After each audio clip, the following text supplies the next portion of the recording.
Hello അസ്സലാമലൈക്കും. എല്ലാവർക്കും പുതിയൊരു വീഡിയോയിലേക്ക് സ്വാഗതം. ഇന്നത്തെ നമ്മുടെ വീഡിയോ നല്ലൊരു ഈവനിങ് സ്നാക്സിൻ്റെ റെസിപ്പിയാണ് കേട്ടോ. നല്ല ടേസ്റ്റിയാണ്, അതുപോലെ തന്നെ നല്ല ഹെൽത്തി ആയിട്ടുള്ള ഒരു നേന്ത്രപ്പഴം വെച്ചിട്ടുള്ള ഒരു അടിപൊളി സ്നാക്സാണ്. അപ്പോൾ നമുക്കിതെങ്ങനെ തയ്യാറാക്കാൻ നോക്കാം കേട്ടോ. ആദ്യമായിട്ട് ചാനൽ കാണുന്നവരൊക്കെ ഉണ്ടെങ്കിൽ മറക്കാതെ ഒന്ന് സബ്സ്ക്രൈബ് ചെയ്യുക. വീഡിയോ കണ്ടുകൊണ്ടിരിക്കുമ്പോൾ തന്നെ ഇഷ്ടപ്പെടുകയാണെങ്കിൽ ഒന്ന് ലൈക്ക് ചെയ്യുക. അപ്പോൾ ഞാൻ സ്നാക്സിന് വേണ്ടിയിട്ട് ഇതുപോലെ നേന്ത്രപ്പഴം ഒരു 4 എണ്ണമാണ് എടുത്തിട്ടുള്ളത്. എന്നാൽ നല്ല വലുതുമല്ല, എന്നാൽ നല്ല ചെറുതല്ല, ഒരു മീഡിയം സൈസിലുള്ളതാണ്. എന്നിട്ട് ഇതുപോലെ ഒന്ന് മുറിച്ച് കൊടുക്കുക. അത്യാവശ്യം കനം കുറച്ചിട്ട് തന്നെ ഒന്ന് മുറിച്ചെടുക്കുക കേട്ടോ. എന്നാൽ നല്ലപോലെ കനം കുറച്ചിട്ട് മുറിച്ചെടുക്കേണ്ട ആവശ്യമൊന്നുമില്ല. പിന്നെ അതുപോലെ തന്നെ ഞാനിങ്ങനെ ഫുള്ളായിട്ട് മുറിച്ചെടുക്കുന്നുണ്ട്. പിന്നെ 2 എണ്ണം ഞാൻ പകുതിയായിട്ട് മുറിച്ചെടുക്കുന്നുണ്ട് കേട്ടോ. അതായത് നമ്മൾ ഈ നേന്ത്രപ്പഴത്തിൻ്റെ സെൻറ്റർ വശം കട്ട് ചെയ്തിട്ട് അങ്ങനെ മുറിച്ചെടുക്കുമല്ലോ, അപ്പോൾ അങ്ങനെ ഞാൻ മുറിച്ചെടുക്കുന്നുണ്ട് കേട്ടോ. അപ്പോൾ ഇത് കട്ട് ചെയ്യുന്നതൊക്കെ നമ്മുടെ ഇഷ്ടത്തിനനുസരിച്ച് ചെയ്തെടുക്കാം. അപ്പോൾ ഒരു പഴം ഞാനിവിടെ മുറിച്ചെടുത്തിട്ടുണ്ട്. അപ്പോൾ ബാക്കിയുള്ളത് നമുക്ക് ഇതുപോലെ തന്നെ മുറിച്ചെടുക്കാം കേട്ടോ. അപ്പോൾ നേന്ത്രപ്പഴക്കം മുഴുവനായിട്ട് ഞാനിവിടെ മുറിച്ചെടുത്തിട്ടുണ്ട്. അപ്പോൾ കുറച്ച് വലിയ പഴങ്ങളൊക്കെ ഞാൻ നേരത്തെ പറഞ്ഞ പോലെ സെൻട്രലായിട്ട് കട്ട് ചെയ്തിട്ടാണ് മുറിച്ചെടുത്തിട്ടുള്ളത്. പിന്നെ ചെറിയ പഴങ്ങളൊക്കെ ഇതുപോലെ ഫുള്ളായിട്ട് മുറിച്ചെടുക്കുകയും ചെയ്തിട്ടുണ്ട്. ഇനി നമുക്കിതൊന്ന് നെയ്യിലൊന്ന് വേവിച്ചെടുക്കണം. അപ്പോൾ അതിന് വേണ്ടി ഒരു പാൻ വെച്ചിട്ടുണ്ട്. അതിലേക്കൊരു 1.5 ടേബിൾ സ്പൂണോളം നെയ്യാണ് ഇട്ട് കൊടുക്കുന്നത്. ഈ നെയ്യ് നല്ലപോലെ ഒന്ന് മെൽറ്റായി വരട്ടെ. എന്നിട്ട് നമുക്ക് മീഡിയം ടു ലോ ഫ്ലെയിമിൽ ഇട്ടിട്ട് ഈ ഒരു പഴക്ക് നല്ലപോലെ ഒന്ന് വേവിച്ചെടുക്കണം. ഇത് നെയ്യിൽ തന്നെ ചെയ്തെടുക്കുകയാണ് ഏറ്റവും നല്ലത്. ഇനി നെയ്യില്ലെങ്കിൽ നിങ്ങൾക്ക് ഓയിലിൽ വേണമെങ്കിൽ ചെയ്തെടുക്കുക. നെയ്യിൽ ചെയ്തെടുക്കുമ്പോൾ ആ ഒരു ഫ്ലേവറും കൂടി ഉണ്ടാവും. അപ്പോൾ നല്ലൊരു ടേസ്റ്റ് ആയിരിക്കും നമ്മുടെ ഒരു സ്നാക്സിന്. അപ്പോൾ അത് നല്ലപോലെ ചൂടായിട്ടുണ്ട്, നെയ്യൊക്കെ ഒന്ന് മെൽറ്റായി വന്നിട്ടുണ്ട്. അപ്പോൾ മീഡിയം ടു ലോ ഫ്ലെയിമിൽ ഇട്ടിട്ട് നമുക്ക് പഴത്തിൻ്റെ പീസൊക്കെ ഇതുപോലെ വെച്ച് കൊടുക്കാം. ഇത് നമുക്ക് കൂടുതൽ സമയമൊന്നും വേവിച്ചെടുക്കേണ്ട ആവശ്യമില്ല കേട്ടോ. നമ്മൾ ഇതുപോലെ വെച്ച് കൊടുത്തിട്ട് 1 മിനിറ്റ് ആയിട്ടുണ്ടെങ്കിൽ നമുക്ക് തിരിച്ചിട്ട് കൊടുക്കാം. അങ്ങനെ 2 വശം കൂടെ 2 മിനിറ്റ് മാത്രം വേവിച്ചെടുത്താൽ മതി കേട്ടോ. പിന്നീട് നമ്മളൊന്ന് വേവിച്ചെടുക്കുന്നതാണ്. നമ്മൾ പെട്ടെന്ന് ആയി കിട്ടാനാണ് എന്നിട്ട് ഫ്ലെയിം ഒരിക്കലും കൂട്ടി വെക്കരുത്. പഴമാണ് പെട്ടെന്ന് കറുത്ത് പോവും. അപ്പോൾ ഇതുപോലെ വെച്ച് കൊടുത്തിട്ടുണ്ട്. 1 മിനിറ്റ് ആയിട്ടുണ്ടോ, നമുക്കിതിന് തിരിച്ചിട്ട് കൊടുക്കാം. നല്ല പഴുത്ത പഴമൊക്കെയാണെങ്കിൽ നമ്മൾ കനം കുറച്ചിട്ട് മുറിച്ചെടുക്കരുത് കേട്ടോ. കുറച്ചൊക്കെ കനത്തിൽ വേണം മുറിച്ചെടുക്കാനും. നല്ല പഴുത്ത പഴമാണെങ്കിൽ നമ്മൾ ഇതുപോലെ തിരിച്ചിട്ട് കൊടുക്കുമ്പോൾ നമുക്ക് ബുദ്ധിമുട്ടായിരിക്കും, നല്ല കുഴഞ്ഞു പോവും. എന്നാൽ ഈ ഒരു സ്നാക്സിനാണെങ്കിൽ നല്ല പഴുത്ത പഴം വേണം കേട്ടോ, നല്ല ടേസ്റ്റ് ഉണ്ടാവും ചെയ്യുള്ളൂ. അപ്പോൾ ഇതുപോലെയൊക്കെ ഒന്ന് തിരിച്ചിട്ട് കൊടുത്താൽ മതി. പാന് നല്ലപോലെ ചൂടായിട്ട് ഇട്ട് കൊടുത്തോണ്ടാണ് കേട്ടോ. 1 മിനിറ്റ് ആയപ്പോഴേക്കും കണ്ടോ, ഒരു സൈഡൊക്കെ നല്ലപോലെ കളറ് മാറി വന്നിട്ടുണ്ട്. ഇനി ആ ഒരു വശം 1 മിനിറ്റ് മാത്രം മതി കേട്ടോ, കൂടുതലായിട്ട് സമയം വെക്കേണ്ട ആവശ്യമില്ല. ഇപ്പോൾ തിരിച്ചിട്ട് കൊടുത്തിട്ടും ഏകദേശം 1 മിനിറ്റ് ആയിട്ടുണ്ട് കേട്ടോ. ഇനി നമുക്കിത് പാത്രത്തിലേക്ക് മാറ്റാം.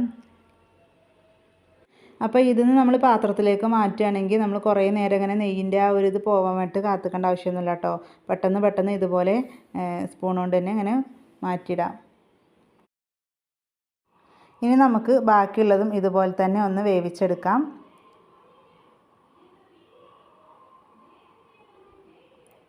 അപ്പോൾ ഞാൻ മുഴുവൻ നേന്ത്രപ്പഴം ഇതുപോലെ വേവിച്ചെടുത്തിട്ടുണ്ട് കേട്ടോ. ഇനി ഇതിലേക്ക് കുറച്ച് തേങ്ങ റോസ്റ്റ് ചെയ്തെടുക്കണം. അപ്പോൾ അതിന് വേണ്ടിയിട്ട് നമ്മൾ നേരത്തെ പഴം വേവിച്ചെടുത്തിട്ടുള്ള ആ ഒരു പാൻ തന്നെ വെച്ചിട്ടുണ്ട് കേട്ടോ. അതിലേക്കൊരു 1.5 ടീസ്പൂണോളം നെയ്യ് ഒഴിച്ചു കൊടുക്കുക. നെയ്യൊക്കെ നല്ലപോലെ ഒന്ന് ചൂടായിട്ട് വരുമ്പോൾ അതിലേക്കൊരു 3/4 കപ്പോളം തേങ്ങ ചിരവിയതാണ് കേട്ടോ ചേർത്ത് കൊടുക്കുന്നത്. തേങ്ങ നമ്മൾ ഒരുപാട് സമയമൊന്നും റോസ്റ്റ് ചെയ്തെടുക്കേണ്ട ആവശ്യമില്ല കേട്ടോ. ഒരു 2 മിനിറ്റോളം മാത്രം മതി. ലോ ഫ്ലെയിമിൽ ഇട്ടിട്ട് ഇതിൻ്റെ ആ ഒരു വെള്ളത്തിൻ്റെ അംശം ഒന്ന് പോയി കിട്ടിയാൽ മാത്രം മതി കേട്ടോ. കളറ് മാറേണ്ട ആവശ്യമൊന്നുമില്ല.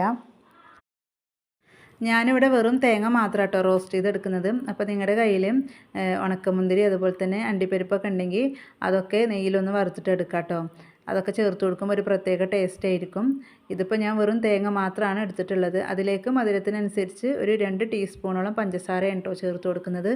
പഴം നല്ല മധുരമുള്ളതായതുകൊണ്ട് തന്നെ നമുക്ക് 2 ടീസ്പൂൺ പഞ്ചസാര മാത്രം ചേർത്ത് കൊടുത്താൽ മതി കേട്ടോ. പഞ്ചസാരയൊക്കെ ചേർത്തിട്ട് നല്ലപോലെ ഒന്ന് മിക്സാക്കി എടുത്തിട്ടുണ്ട്. ഇനി ഇതിലേക്ക് ഒരു 1/2 ടീസ്പൂണോളം ഏലക്കപ്പൊടിയാണ് കേട്ടോ ചേർത്ത് കൊടുക്കുന്നത്.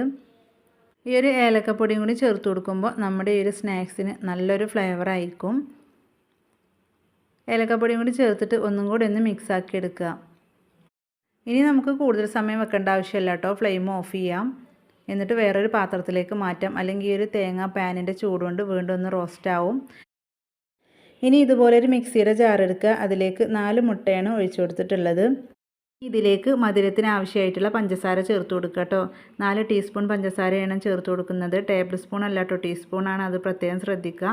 മധുരം കൂടി പോയിട്ടുണ്ടെങ്കിൽ ഒരു സ്നാക്സിന് ടേസ്റ്റ് ഉണ്ടാവില്ല കേട്ടോ. ഇനി ഇതിലേക്ക് ഞാനൊരു 4 ടീസ്പൂണോളം മൈദയാണ് കേട്ടോ ചേർത്ത് കൊടുക്കുന്നത്. ഈ ഒരു മൈദക്ക് പകരം നിങ്ങൾക്ക് പാൽപ്പൊടി വേണമെങ്കിൽ ചേർത്ത് കൊടുക്കാം. മിക്സിയിൽ തന്നെ അടിച്ചെടുക്കണമെന്നില്ല, നമുക്കൊരു ബൗളിൽ വിസ്ക് വെച്ചിട്ടും ചെയ്തെടുക്കാം. ഇതിൽ നമ്മൾ അടിച്ചെടുക്കുകയാണെങ്കിൽ പെട്ടെന്ന് തന്നെ ആ മൈദയൊക്കെ നല്ലപോലെ ഒന്ന് മിക്സായി കിട്ടും കേട്ടോ.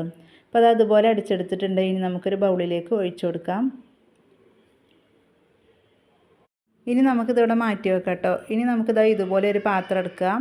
ഇത് കുറച്ച് വലിയ പാത്രം കേട്ടോ. അപ്പോൾ ഇതിൻ്റെ ചെറിയ പാത്രം എടുക്കുക, അതാവുമ്പോൾ കുറച്ച് ഹൈറ്റിൽ കിട്ടും. സോസ് പാൻ പോലത്തെ പാത്രം ഉണ്ടാവുമല്ലോ, അത് എടുക്കുക കേട്ടോ, ഏറ്റവും നല്ലത്. ഇനി ഈ ഒരു പാത്രം നല്ലപോലെ ഒന്ന് ചൂടാക്കി എടുക്കുക. അതിലേക്ക് 1 ടീസ്പൂൺ നെയ്യ് ഇട്ട് കൊടുക്കാം. ഇതിൻ്റെ എല്ലാ വശത്തും ഒന്ന് സ്പ്രെഡ് ആവണം കേട്ടോ, കാരണം നമ്മൾ ഉണ്ടാക്കിയെടുക്കുമ്പോൾ പെട്ടെന്ന് വിട്ട് കിട്ടാനാണ്. ഇപ്പോൾ നെയ്യൊക്കെ നല്ലപോലെ മെൽറ്റായി വന്നിട്ടുണ്ട് കേട്ടോ. ഇനി ഇതിലേക്ക് നമ്മൾ നേരത്തെ മുട്ടയുടെ മിക്സ് തയ്യാറാക്കി വെച്ചിട്ടുണ്ടായിരുന്നല്ലോ, അതിന്ന് കുറച്ച് ഒഴിച്ചു കൊടുക്കുക. ഒഴിച്ചു കൊടുക്കരുത്, ഒരു ലെയർ പോലെ കുറച്ച് മാത്രം ഒഴിച്ചു കൊടുക്കുക. എന്നിട്ട് ഇതാ ഇതുപോലെ ഒന്ന് ചുറ്റിച്ചു കൊടുത്താൽ മതി കേട്ടോ. അപ്പോൾ എല്ലാ വശത്തും ഒന്ന് ആയിക്കോളും. ഇതുപോലെ ആയി കിട്ടണം. ഇനി നമുക്ക് ഫ്ലെയിം ഓഫ് ചെയ്യാം കേട്ടോ. ഫ്ലെയിം ഓഫ് ചെയ്തിട്ട് സ്റ്റൗ ഒന്ന് മാറ്റിയിട്ട് നമുക്കിത് സെറ്റ് ചെയ്തെടുക്കണം. മാറ്റിയിട്ടുണ്ട് കേട്ടോ ഞാൻ. ഇനി ഇതിലേക്ക് നമ്മൾ നേരത്തെ വേവിച്ച് വെച്ചിട്ടുണ്ടായിരുന്ന നേന്ത്രപ്പഴത്തിൻ്റെ പീസ് ഇതാ ഇതുപോലെ വെച്ച് കൊടുക്കുക. നമുക്ക് എല്ലാ പീസുകളും ഫുള്ളായിട്ടൊന്ന് കവർ ചെയ്തെടുക്കാം.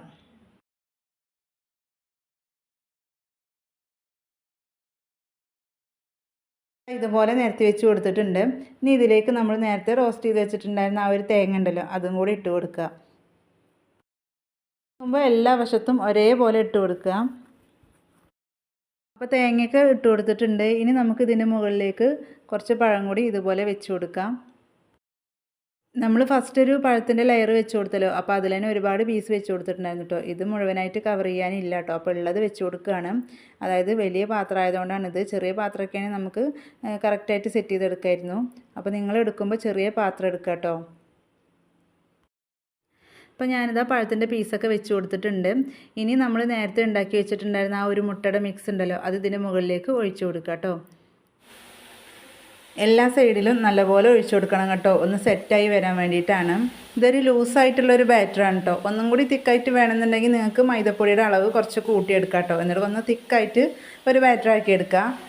അപ്പോൾ ഞാൻ ആ ഒരു മുട്ടയുടെ മിക്സ് മുഴുവനായിട്ട് ഒഴിച്ചു കൊടുത്തിട്ടുണ്ട് കേട്ടോ. എന്നിട്ട് ജസ്റ്റ് ഒന്ന് ഇങ്ങനെ ഒന്ന് ലെവൽ ചെയ്തെടുക്കുക കേട്ടോ. അതായത് ഇതുപോലെ ഒന്നിങ്ങനെ ഒന്ന് ഇളക്കി കൊടുത്തിട്ടുണ്ടെങ്കിൽ എല്ലാ വശത്തും ഒന്ന് ഇറങ്ങിക്കോളും ആ മുട്ടയുടെ മിക്സ്. എന്നിട്ട് ഒരു സ്പൂൺ വെച്ചിട്ട് ജസ്റ്റ് ഒന്ന് അങ്ങനെ പ്രസ് ചെയ്ത് കൊടുക്കുക. ആ ഒരു പഴം ഒന്ന് പ്രസ്സായി കിട്ടാൻ വേണ്ടിയിട്ടാണ്, അതായത് നമ്മൾ വേവിച്ചെടുക്കുമ്പോൾ ഒന്ന് സെറ്റായിട്ട് വരാൻ വേണ്ടിയിട്ടാണ് കേട്ടോ. അടച്ച് വെച്ചിട്ട് വേവിച്ചെടുക്കാം. അടച്ച് വെക്കുമ്പോൾ അതിൻ്റെ ആ ഒരു ഹോൾ ഉണ്ടാവുമല്ലോ ആ ഒരു അടപ്പിന്, അപ്പോൾ അവിടെ ചെറിയൊരു കടലാസ് എന്തെങ്കിലും വെച്ച് കൊടുത്തിട്ട് ഒന്ന് മൂടി കൊടുക്കുക കേട്ടോ. എന്നിട്ട് പഴയ ഒരു തവ നല്ലപോലെ ചൂടാക്കിയതിന് ശേഷം അതിൻ്റെ മുകളിലേക്ക് വെച്ച് കൊടുക്കുക. ഇത് ഡയറക്റ്റായിട്ട് ഫ്ലെയിമിൻ്റെ മുകളിലേക്ക് വെച്ച് കൊടുക്കരുത്, മുട്ട ആയതുകൊണ്ട് പെട്ടെന്ന് കരിഞ്ഞു പോവും. ആ ഒരു പാന് നല്ലപോലെ ചൂടായതിൻ്റെ ശേഷം ലോ ഫ്ലെയിമിലേക്ക് ഇട്ട് കൊടുക്കുക കേട്ടോ. എന്നിട്ട് 20 മിനിറ്റോളം ഞാൻ വെച്ച് കൊടുത്തിട്ടുണ്ടായിരുന്നു. അപ്പോഴേക്കും ഇത് സെറ്റായിട്ട് കിട്ടിയിട്ടുണ്ട്. ഇനി നമുക്ക് തിരിച്ചിട്ട് കൊടുക്കാം. തിരിച്ചിട്ട് കൊടുക്കുമ്പോൾ വേറൊരു പാനിലേക്ക് ഇതുപോലെ കുറച്ച് നെയ്യ് ഒഴിച്ച് കൊടുത്തിട്ട് അതിലേക്ക് ഇട്ട് കൊടുക്കാൻ. ആ ഒരു പാത്രത്തിൽ നിന്ന് തിരിച്ചിടാൻ വളരെ എളുപ്പമാണ് കേട്ടോ, പെട്ടെന്ന് തന്നെ കിട്ടും. അടിയൊന്നും കരിഞ്ഞിട്ടില്ല, നല്ല പെർഫെക്റ്റായിട്ട് കിട്ടിയിട്ടുണ്ട്. 1 മിനിറ്റ് മാത്രം വെച്ച് കൊടുക്കുക കേട്ടോ തിരിച്ചിട്ടിട്ട്. ചെറിയ രീതിയിലൊന്ന് മൊരിപ്പിച്ചെടുത്താൽ മാത്രം മതി. അതാ തിരിച്ചിട്ട് കൊടുത്തിട്ട് ഏകദേശം 1 മിനിറ്റ് ആയിട്ടുണ്ട് കേട്ടോ. നമുക്കിനി ഫ്ലെയിം ഓഫ് ചെയ്യാം. അപ്പോൾ അതാ ഞാനൊരു പാത്രത്തിലേക്ക് മാറ്റിയിട്ടുണ്ട്. ഇത് നല്ലപോലെ തണുക്കേണ്ട ആവശ്യമില്ല കേട്ടോ, ചെറിയൊരു ചൂടോടെ വേണം കഴിക്കാനും. മുട്ടയൊക്കെ ആയതുകൊണ്ട് തന്നെ തണുത്ത് കഴിഞ്ഞാൽ ടേസ്റ്റ് ഉണ്ടാവില്ല കേട്ടോ.